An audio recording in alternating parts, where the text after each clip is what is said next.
Oui, bien aimé, Nzambe apambola bino partout bisika bozali na monde entier. Bino bandeko oyo Nzamba permettra que boanda kabiso na chaîne de la télévision Béni Dieu TV 100% Jésus-Christ avec Ernest Mungu. Nzambe na ngai apambola bino tozongi lisusu liboso na bino poto continuer koloba muke kaka na otali délivrance. Le conseil na biso ezaki tango yoki commenter kabola na baninga peut se faire abonner et permettre biso to kota na émission en direct. Gloire à Jésus.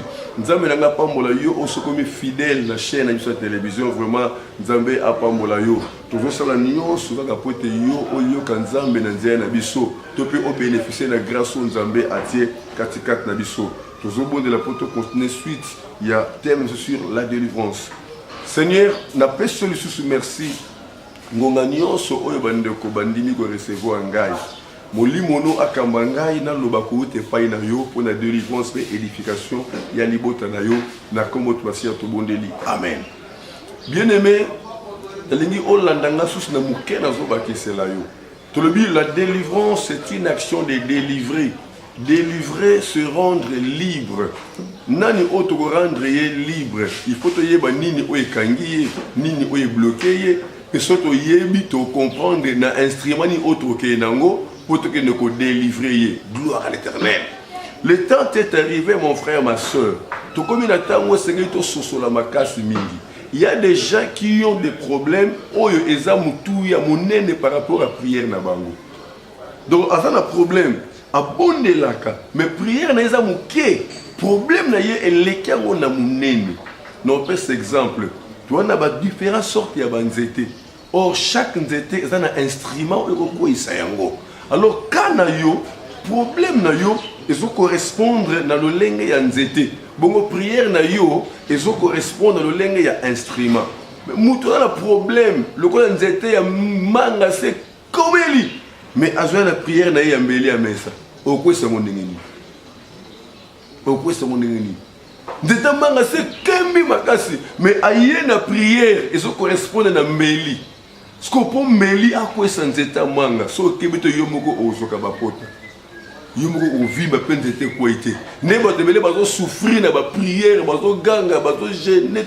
Nzoka ne tellement dossier za tellement makas. Ils ont simbaté. Non peut servir un exemple. Na que délivrance na famille moko. Toujours prier, na comment le dédoublement d'esprit. Dédoublement d'esprit nani. Maman oyo abota papa. Elle a tellement de choses elle a se dédoubler dans ndako ya mwana na ye.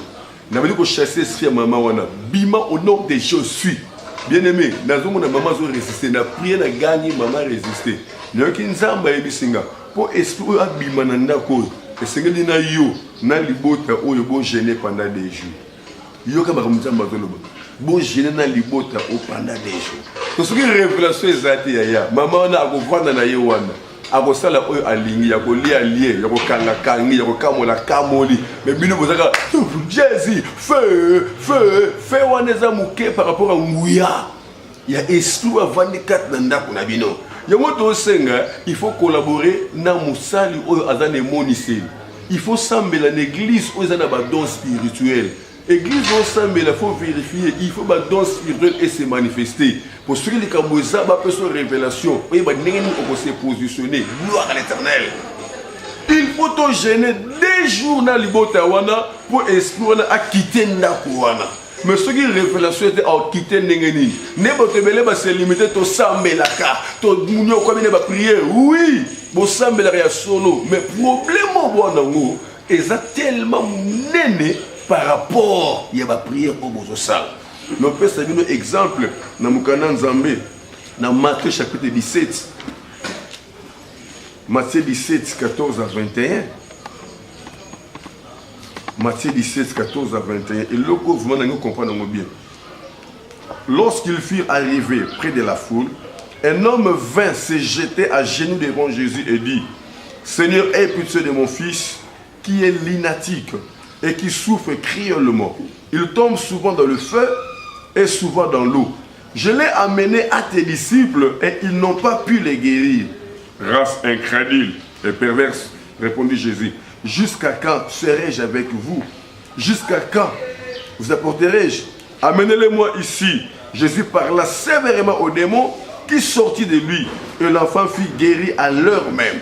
Alors les disciples s'approchèrent de Jésus et lui dirent, en particulier, pourquoi n'avons-nous pu chasser ces démons? C'est à cause de votre incrédulité, leur dit Jésus. Je vous le dis en vérité, si vous avez de la foi comme un grain de sénévé, vous diriez cette montagne, transporte-toi d'ici là, et elle se transporterait. Rien ne vous serait impossible. Mais cette sorte de démons ne sort que par la prière et par les jeûnes. Gloire à l'Éternel.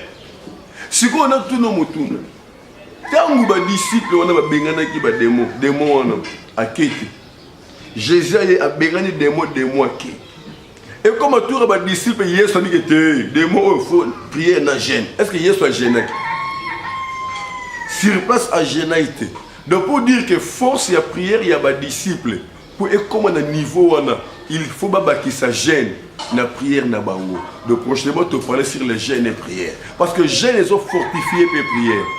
Pourquoi ils ont fortifié les prières? Parce que jeûne, ils ont diminué le désir charnel, ils ont fait augmenter le désir spirituel. Ils ont quitté le monde pour étomber la molimo. Gloire à l'Éternel. Yo général combien de fois par semaine? Par mois. Je crois que n'a pas la mission de Dieu. Tu as un miracle à 24 heures. Miracle à 24 heures. Ba papa, ba maman, ba frère, ba soeur, Tomi Kangé na 4 églises. To Kangé même na ba porte. Moutoua bimaté. De 0 heure à 0 heure. Ma bonne délit attaque sans recul. Je vais vous dire, il mange la fois passée. 24 heures, 24 heures, 24 heures sur 24 heures. Vous avez dit 0 heure, 0 heure. Il faut que l'église église na ma bonne délit. Si on a un jeune qui a un jeune qui a un jeune, il y a 30 jours, mais il n'y a pas de boutou. Pendant 30 jours. Dans l'église, il y a un jeune qui a un jeune qui a un jeune qui a un jeune qui a un jeune qui a un jeune qui a un jeune qui a 12 heures. Dans ce jeune dans l'église, il y a un 0 heure na boutou. Sœur nanga mouya protocole, ça pas mon sœur nanga. Aïe ninga imoti nanga ya pamba na meli na lali. 0-1 a continué prière pendant 30 jours. Na mona ndako nanga te, na mona balabala te, na mikanga na kat na strade. Na jeûne pendant 7 jours na kat zamba lusizila. 7 jours na liaka te. Pour ce kanga mi likolo na mikuwa. Ba pasteur ba na kat na zamba ba gangi ba bino okufa, toza problème li afungo la jeûne. Na boya ko fungo la jeûne. Mais na lali ma solo histoire ya solo. Ana zo loba mungo zo kana te komela ngai 7 jours à sec na zamba. Nazo loba susute, nazo fungola munoko mungo zo bimate, ba sopelinga mai, nazo mona mai zo zonga na nzoto, mais nazo sentir effet ya mai était gloire à l'Éternel. Délivrance c'est pas ça mais les moutonnions sauter. N'a pas cet exemple de délivrance c'est sœur de délivrance qui sœur Sarah. Yaya, sœur oyo akiluka kisi et pas ya nganga. Nganga découvrir que koko ya bota koko na bango côté ya maman. Akufa pouvoir etelengana. Ba aussi pouvoir na balati ça y a ba PC mission à séduire 5 pasteurs. 5 pasteurs à séduire premier pasteur na bandal, deuxième pasteur na kitambo, ngane troisième pasteur na yé cible na yé. Et tant que pas yé, na zo la prière à clôture, mus na ngana yé koutani. Nzamba latinga, j'ai compris que esprit moko ta na kat na nzoto oyo, gloire à l'Éternel. Na lekisi liboso, na chassé esprit à résister, na salibo à résister. J'ai compris que Azan esprit très supérieur. Na dit non. Donc distraire l'église, na garder l'église. Il y a lobby na mona récupérer la délivrance. Batu nyonso balaki na église na tongo ba kima na église tikala ngamoko. Il faut mona résistance esprit na gangi abandi ko seka. Na gangi atombo kisikoyo. Alobi na ngai Ernesto nyokolinga tellement mingi na yenga moko en personne. Kombo na nga madame la ligne. Ngam na dirija ka monde nyonso ya mai. L'église est belle, ce monde est minene, le pasteur est sango, la délivrance, ngam na pesa banguya, baya ke pa nanga. Oh, madame la ligne, comment nanga madame la ligne. Gloire à l'Éternel. Bien aimé, na bengana pena démon nako, na sali ba formule nyoso na yebi ya délivrance na ba pesa ngai, démon kenda te. Un moko ba ko bange lingo ya neti na kima nanga. mais espoir mais alliance on nzambe aletsenge nzambe non so na kokufa awa demo zo manifester na pesa pena mokongo na fukama na yebisi nzambe makomi no lobi esikanga na suki yo bandi ngai Ernest Mungu na suki awa le reste na tikeli yo na bandi na nga ko adorer adoration nguya nzambe kiti makasi yaya nazoka na ngonga nzambe te mais nazoka ndenge nini madame la lina zo bunda na nzambe Ernest Mungu etalinga te ataza mosali na yo na kolakisa yo il faut na bomaye il faut na sukisa ye il faut na sala boye wana ngakona kembo na yawe wala moteme zo beta nzambe na kobima to na kobima te adoration kaka me kuna bitumba na kotika ete ba ange na yo na kobanga bango te ba ange nde banani na kenda bango tokotala après na suka na gangi tika na kenda na yoki tika na dimi tika sera bamba mana se pouf kao. Après 3 heures du temps, je crois, ne sert à y se ressaisir. Ce que ceux qui écoutent ne sert à molimo on a de Jésus Bima, na berana comme Yesu. Il y a des cas et des cas. Ils ont dépendre de la prière d'une oyosala. Hier soyez bien que écoute na baka ebele. Après baptême, attendez, malamoko na ngomba, jeune à 40 nuits, qu'on s'investit dans la puissance à l'école. Nous avons na ba jeune prière, na ba jeune pour aller avec Moussani na kusala. Bon, yo papa zo na ngai. Oyebi okuta na ba serboni. Obima na ba serboni. Est-ce que oyebi o vanda kat na ba serbona? Parce que c'est wa tuni nganga na ye. Alors bi siko na kusala ningi abi non. Soko ko bimina pasteur.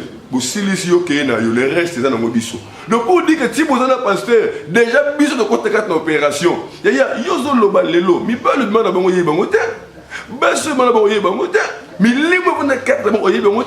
Peut-être que sœur gloire à l'Éternel. Yenda sala ke lelo makamu se beba lelo.